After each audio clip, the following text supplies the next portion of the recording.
घर में तुम्हारे बहू के भाइयों की चलेगी। ये कलयुग का दोष है। हाँ। हमारे गांव की कहावत थी कि दीवाल को बिगाड़े आरो, घर को बिगाड़े सारो। और ये बिल्कुल ठीक नहीं है। बहादुरी पंचायत अपने घर में कीजिए, बहन के घर में नहीं। ये बिल्कुल बढ़िया नहीं है, बिल्कुल ठीक नहीं है। अपनी बहन को समझाइए। आप ये कहें कि सगरी सास बुरी है, नहीं हो सकता कभी भी। ये तो तब समझ में आएगा जब कभी तुम सास बनोगे, उस दिन समझ में आएगा। तो कन्या विक्रण्यो लोभा दंपति नाम च कल्पनम। अभी तो आकर के देखिए, शादी विवाह बंद, जैसे गऊ और भैंस का, गाय और भैंस का मेला लगता है। वंश वृद्धि के लिए स्त्रियां खरीद करके लाई जाएंगी, शादियां नहीं होंगी, विवाह नहीं होंगे। महात्मा श्वेत केतु ने यह प्रथा बनाई थी शादी की। उद्दालक के पुत्र थे, अष्टावक्र मुनि के मामा थे। इन संतों ने कितना क्या दिया है। एक गोत्र में विवाह न करना, नजदीकी में विवाह न करना, इन्होंने बताया था। उसके वैज्ञानिक रूल भी है। ऐसी बीमारियां एक गोत्र के साथ विवाह करने पर डॉक्टर लोग भी उस बीमारी को पकड़ ना पाए। उन्होंने विरोध किया, एक धर्म का पाठ पढ़ाया। आज कितना भी कलयुग हो, भयंकर कलयुग हो, बहन भाई एक दूसरे को देख करके वासना ग्रस्त नहीं हो सकते। यही तो धर्म है। ये महात्मा श्वेत केतु ने जो एक नियम बनाया था शादी और विवाह का, वर्तमान समय में है, तो एक बहुत बड़ी तादाद में है भी नहीं। बिना फेरे पड़े हुए, बिना अग्नि के सामने, बिना विवाह के यदि किसी नारी ने संतान को जन्म दिया है, उसी को चांडाल कहते हैं। धरती माता पर क्विंटलों वजन डाल दो, धरती माता को वजन नहीं लगता। लेकिन बिना फेरे, बिना भांवर पड़े जन्म लेने वाली संतान इस धरती पर चलती है। धरती माता मोटे मोटे आंसुओं से रोती है। अब इतने ग्रंथ पुराण पढ़ करके सब समझ में आ गया है कि कहाँ क्या लिखा है। तो ये संस्कार बच्चों को देना, अपने बच्चों को कहना, बेटा एक अधिकार हमारे हाथ से कभी मत छीनना, वो है तुम्हारा विवाह। ये अपने हाथ में लेना, ये जवाबदारी। वो माता पिता कितने बड़भागी हैं, 20-22 साल बेटी को लालन पालन करके और मंडप के नीचे बेटी का कन्यादान किया है। माता पिता प्रकृति के ऋण से मुक्त हो जाते हैं और बेटी के कन्यादान करने का पुण्य माता पिता को मिल जाता है, तो बेटी भी माता पिता के ऋण से पूर्ण हो जाती है, मुक्त हो जाती है। लेकिन वर्तमान समय में उसका भी अभाव होता जा रहा है।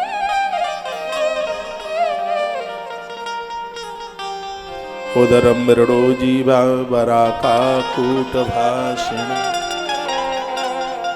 कलकाल की जो शिक्षा होगी वो बिल्कुल धर्म के विपरीत होगी। देवसी नारद जी कहते ना, योगी नैव सेठो वाना ज्ञानी सत्क्रियो नरा। कलकाल में योगी बनने में बिल्कुल भी देर नहीं लगेगी।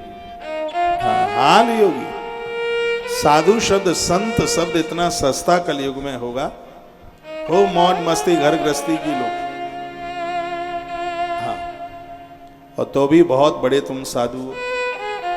ना कोई भजन, ना कोई पूजा, ना कोई पाठ, कुछ भी नहीं, फिर भी बहुत बड़े साधु हो। कलयुग में तो संत बनना बड़ा सरल है, और युगों में ये बड़ा कठिन था। और युगों में तो कहते थे कि संत बनना एक तलवार की धार के ऊपर चलना। मूड मुड़ाए 3 गुण मिटे चांद की खाज, खाए बे कौन लडुआ मिले लोग कहें महाराज। आलोचना नहीं है, हकीकत। जिसके पास बैठने से दुनियादारी नजर आती है, भोग नजर आते हैं, वो कभी संत नहीं हो सकता। जिसके पास बैठने से भगवान में जुड़ाव हो गया है, भगवान का चिंतन होता है, वह परम संत है, वो परम गुरु है। ऐसे गुरु के चरण में गंगा बहती है। ऐसे गुरु के चरण में कल्याण होता है। जो शिष्य का गौरव बढ़ा दे वो गुरु है, जो गुरु के अनुशासन में रहे वो शिष्य है। एक प्रेम की गंगा बहती है, गुरुदेव आपके चरणों में। एक प्रेम की गंगा बहती है, गुरुदेव तालियों के साथ आपके चरणों में। गुरुदेव आपके चरणों में, गुरुदेव आपके चरणों में। हो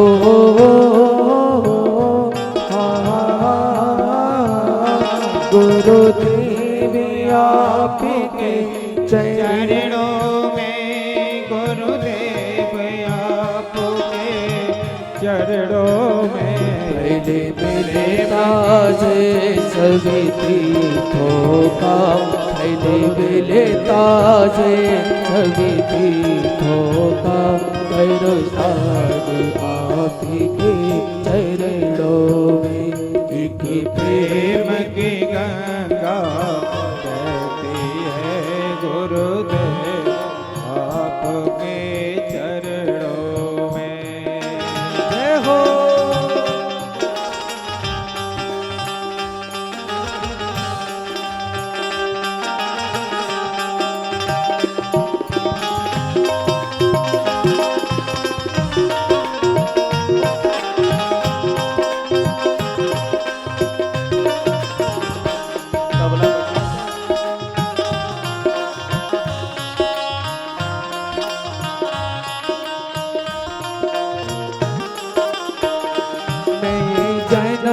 जन्म से भटका हूँ, अभी शरण तुम्हारी आया हो। जन्म जन्म से भटका हूँ और शरण तिहारी आया हो। मैं जन्म जन्म से भटका हूँ, अभी शरण तुम्हारे आया हो। हमें भूले भटके जीवों का, हमें भूले भटके जीवों का। कल्याण आपके चरणों में। एक प्रेम के गंगा बहती है, गुरुदेव आपके चरणों में। गुरुदेव आपके चरणों में, गुरुदेव आपके चरणों में।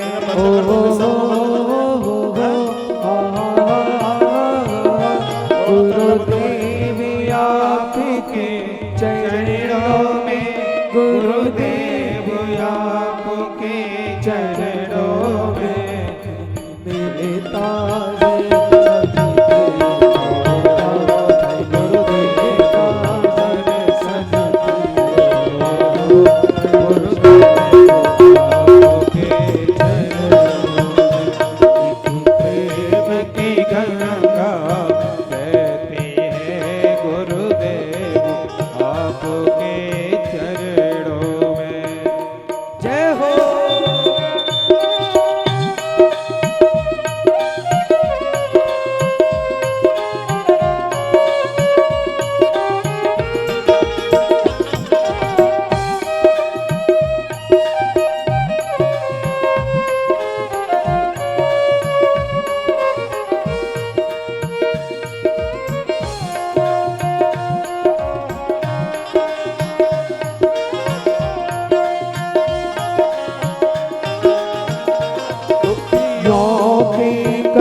दुख ले कर सुख पहुँचाते गए।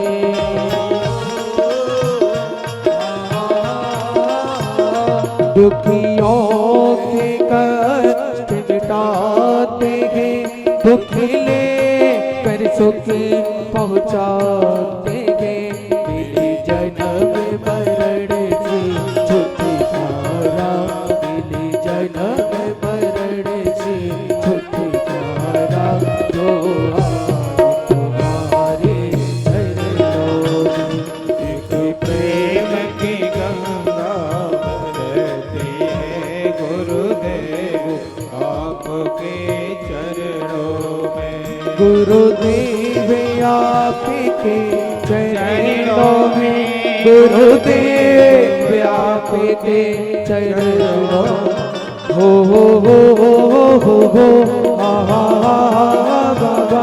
गुरुदेव आपके चरणों में, गुरुदेव आपके चरणों में मिलता है सभी गीतों का, मिलता है सभी गीतों का। गुरुदेव आपके चरणों में मीठी प्रेम की गंगा बहती है गुरुदेव आपके चरणों में। जय हो, बोलिए भाग्य बिहारी लाल की जय हो।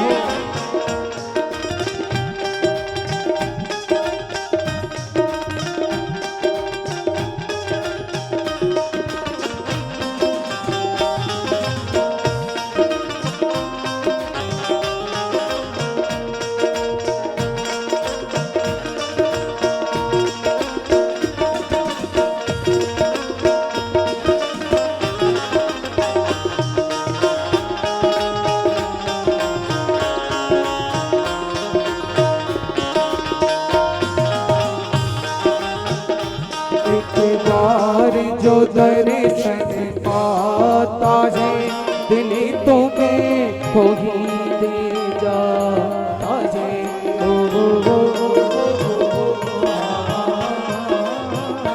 एक बार जो दर्शन पाता है, दिल तुम्हें खो ही दे जाता है। आँखों में भरे भक्ति के, आँखों में भरे भक्ति के भंडार तुम्हारे चरणों में। एक प्रेम की गंगा तुम्हारे आपके चरणों में। गुरुदेव आपके चरणों में, गुरुदेव आपके चरणों में। गुरुदेव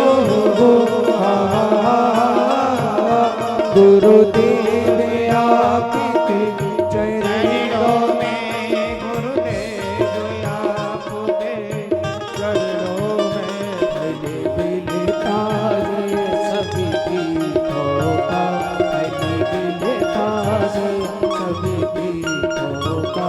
करो शांति आपके चरणों में, एक प्रेम की गंगा बहती है गुरुदेव आपके चरणों में। जय हो।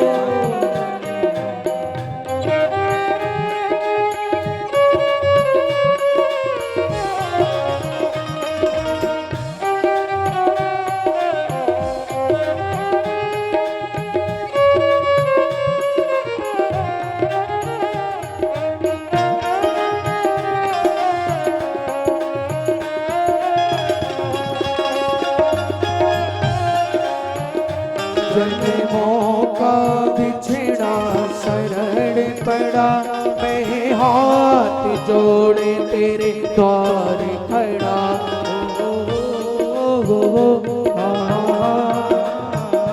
जन्मों का बिछड़ा शरण पड़ा, और हाथ जोड़े तेरे द्वार खड़ा।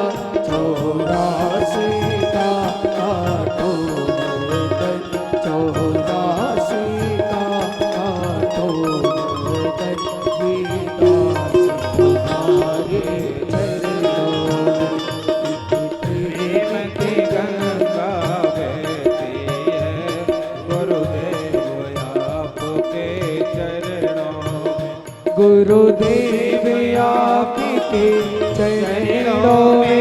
गुरुदेव आपके चरणों में हो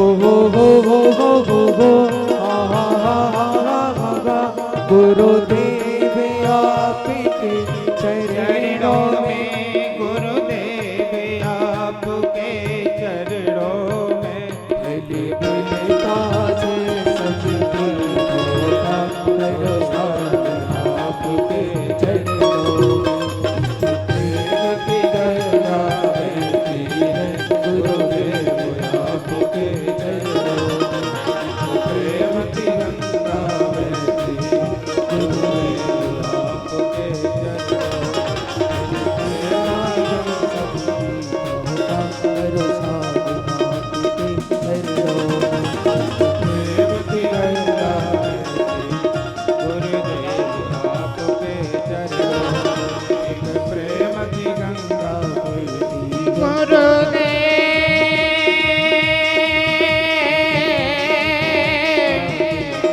गुरुदेव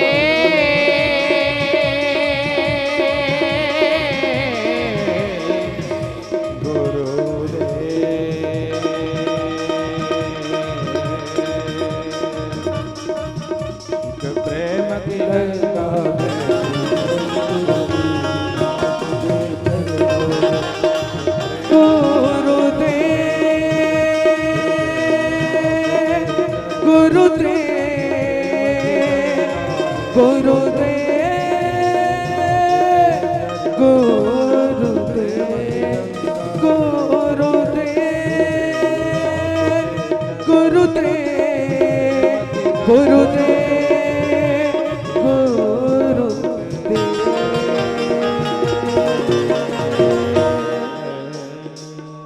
बोली कुंज बिहारी लाल लाल की जय। श्री हनुमान जी महाराज की जय जय जय श्री राधे। देवसी नारद जी ने कलयुग के तमाम दोषों को देखा।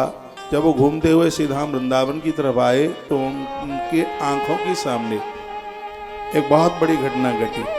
वो घटना यह थी कि उन्होंने एक तरुण स्त्री को अपने 2 बच्चों के साथ रोते हुए देखा। वृंदावन की घटना थी, यमुना का पावन किनारा था। नारद जी वहां से निकले। बहुत ध्यान से सुनिए, इस कथा में एक बहुत बड़ा सार छिपा हुआ है।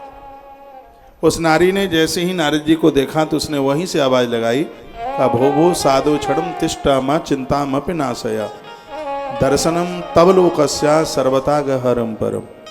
वो कहने लगी, हे गुरुदेव एक क्षण के लिए रुक जाइए। आपके दर्शन मात्र से मुझे ऐसा लग रहा है कि मेरे पाप जल करके राख हो गए और मुझे शांति मिल गई है। बस यही गुरु का अर्थ है।